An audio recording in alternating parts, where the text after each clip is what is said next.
As I told you, I'm preparing something very special for the celebration of the Slavic literacy in books.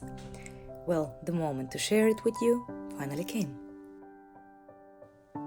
Sometimes, a journal is just a place for plans, lists, and small daily thoughts.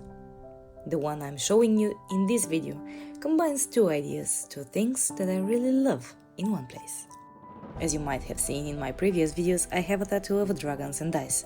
One of the things I've loved for quite some time now is D&D, Dungeons and Dragons. I'm sure many of you know this feeling. So many campaigns never reach their ending, and all of the work we put into creating our characters just fades away. Some time ago, I decided to change that. I've started writing a book of short stories telling the backstories of the heroines that I've played in a few campaigns. And then, inspired by my good friend Sylvia from Library Unbounded and her TBR game inspired by Lord of the Rings, I decided to create my own version but themed around D&D. You can find the link to her channel in the description. In my version, the book I read will give my girls more power, help them reach their goals, and make my book choices more interesting and more challenging. To be honest, last year I read only 18 books, so I wouldn't say I'm a big reader, but I'm doing this because I know it will be fun, creative, and motivating. And this is where the story really begins. Each of these characters exists somewhere in the same world, following her own path, chasing her own dreams and goals. And maybe at some point their paths will cross. I will make spreads with collages for each and every one of them in my journal, and their spreads will develop with the books that I'm reading and the quests that I'm doing for them. While making the spreads, I will tell you more about them and their backstories. After gaining some experience from reading book, I will add more abilities to their character sheet, with which they will try to fulfill their destinies. At the beginning of each month, I'll roll an 8-sided die to decide which character I will follow. Based on her story, we have keywords that will gain experience and will help us to level up the characters. I'll choose a book to read based on the keywords, and by the end of the month we will see what changed, what progress was made, how her story evolved, and how it might affect others. Each character has dedicated pages for abilities and personal goals. In this system, all of my girls start at the equivalent of level 5 in D&D 5e, so their already unlocked abilities will be included from the beginning. For their future progression, I will look at the next available option from the D&D 5e system, feat spells, class mechanics and subclass features, although some of them will probably be slightly tweaked to fit the reading game flavor a little better. Each character will also have a unique quest connected to her story, and those quests will be reviewed when the character herself is introduced in their separate episodes. After the ability and quest pages, the following spreads will be used for book reviews, but not only as a review. Depending on the story, theme, and choices inside the book that I am reading, the journey of my characters will also continue to evolve and change. Because in this world, every book matters. I wasn't really sure in what order to introduce them, but in the end, I decided to go by the order in which they were created. So let me introduce you to them. Hope, my half-elf rogue. Sold to a merchant as the fastest kid around, Hope learned how to maintain a ship and survived among sailors. One day, she was sent to deliver an important message right before disaster struck the docks. Some called it a magical storm, others swore they saw something massive moving beneath the water, something with tentacles large enough to drag entire ships into the depth. But when Hope reached the meeting place, the man she was supposed to deliver the note to had vanished without a trace.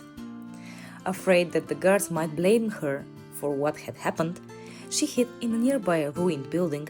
For days, she survived there quietly, listening to rumors, whispers, and drunken conversations about the missing man and the former comrades who once worked beside him.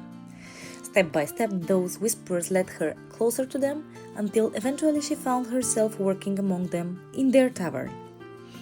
She built a life around secrets, deals, and information others overlooked. Over time, she became something more than just a survivor, a keeper of secrets. Now, from behind the safety of her tavern, she gathers knowledge that may one day guide others, even if it means becoming involved in stories far bigger than her own. Noir, the Tiefling part. Gifted as an extraordinary present to a very wealthy noble, Noir became part of his collection of rare curiosities. The graceful Tiefling quickly turned into the highlight of his parties, admired for her athletic skills and charm, until one night when she killed one of his guests. Sentenced to death, she was thrown into the arena to fight alongside other warriors. She escaped only to become trapped somewhere even worse, not entirely within this plane. Pulled from one world to another, from one arena to the next, her life becomes a constant shift between places she never chose. Now, her teleportation is no longer fully under her control, and the spaces between worlds are beginning to blur. Not fully lost, but never truly present, she searches for a way to anchor herself before reality slips away completely. Heaven, Azimar Chronomancer. As a child, Heaven was found by an old wizard who carried her inside his enchanted hourglass to his tower, where he taught her to understand magic and time itself. From time to time, Exar went on strange missions with companions he never spoke much about. But after his last journey, something about him had changed. He looked older, exhausted, almost afraid. A few nights after returning, he came to Heaven's room and ordered her to hide inside the chest near her bed. If he was not the one to open it, she was not to reveal herself to anyone. Moments later, a deafening explosion shook the tower. Exar rushed from the room, leaving the door open behind him. Through the cracks of the chest, Heaven saw flashes of magic shadows moving across the walls and light bright enough to hurt her eyes. She heard screams, spells, and chaos beyond the door, but she stayed hidden, knowing that if she revealed herself, she would only make him vulnerable. Then came one final flash, and silence. She waited for what felt like forever before finally climbing out of her hiding place. Exar was gone. No body, no trace, nothing. Left with fragments, unanswered questions, and the growing feeling that something was terribly wrong, Heaven began following the threads Exar left behind.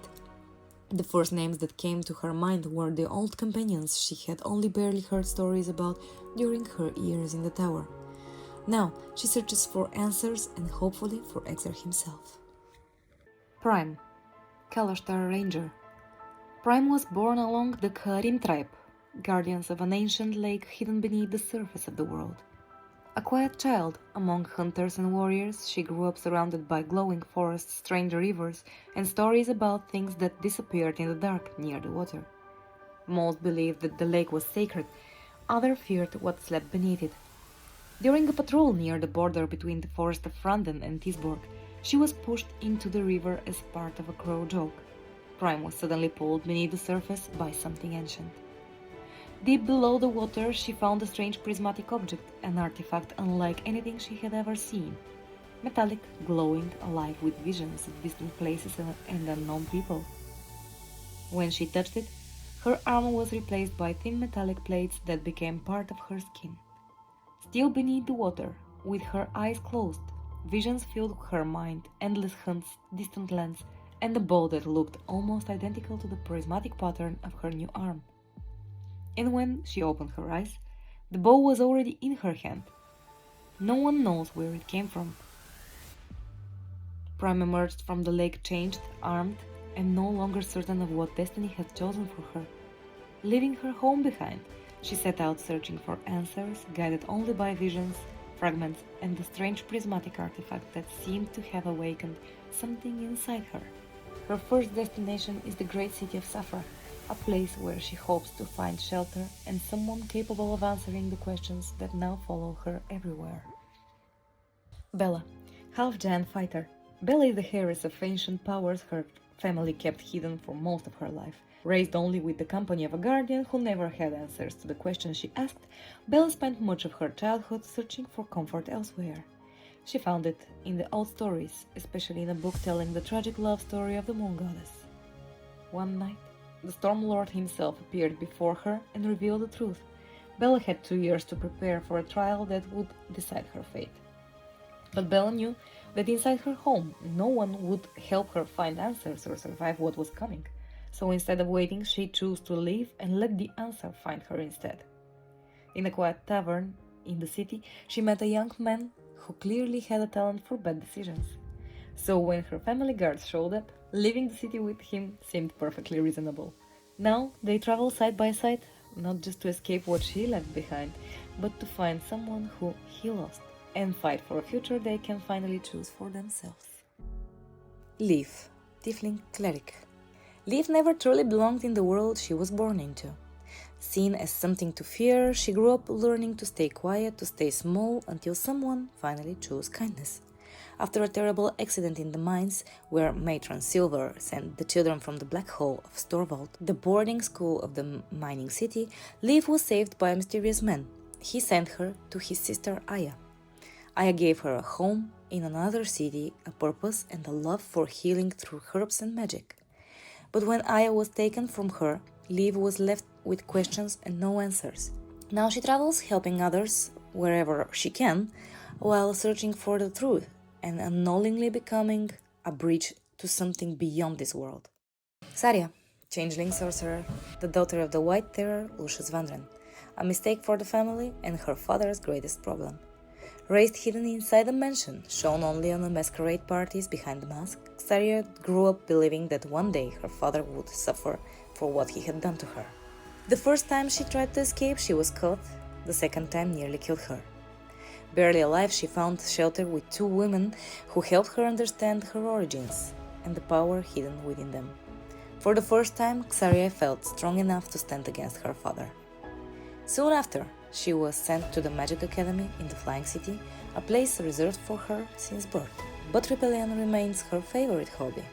One night she found a way into the forbidden wing of the academy, and there she met her destiny. Ancient artifacts, one of them whispering her name. Breaking the academy rules should have meant severe punishment, but because of her family name, she was simply exiled. Perhaps hoping curiosity would eventually kill her somewhere far away. She chose to search for more artifacts, like the one that whispered, and along the way she found companions, stronger, smarter, and impossible to ignore. And one of them, the most beautiful elf she had ever seen. They are chasing the same artifacts, but to destroy them. Now every step is a battle within herself to betray them or to stand beside them, to take the power or destroy it, and to decide whether she is still in control or already becoming something else. Inari, Goliath Blood Hunter. Inari was raised among strength, tradition, rituals, and blood magic. When she became old enough, she formed a clan of her own, a small group of women who chose to leave the mountains and follow her. One day, after a hunt, they encountered a group of mercenaries searching for an adventuring party that carried something important to them.